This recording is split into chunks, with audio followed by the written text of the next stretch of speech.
是上午9点多，礼拜5上课时间，不少家长却急着到校门口，把早上才刚送到学校的孩子接回家。因为新北市板桥的这所国中传出有国3生13号咳嗽发烧，就医后疑似确诊肺炎。他们就直接跟我们讲了，干嘛讲？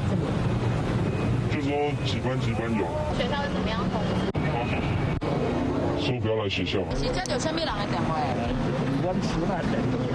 疑似确诊同学原本15号要参加会考，然而就医后疑似染疫，学校老师立刻传讯息通知同班同学14号不要出门，也不要看考场，等候学校通知。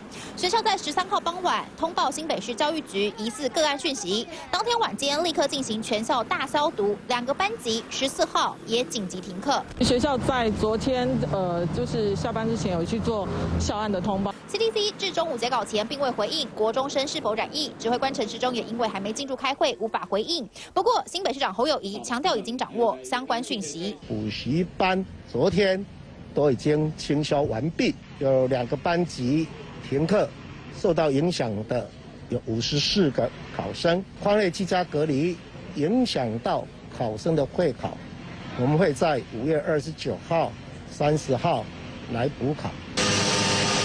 确保考生权益，同一时间，新北市启动24小时全市大消毒，动员公所人员、志工以及国军化学兵，力求防堵疫情不再扩散，同时安定民心。3立新闻，彭博安心报道。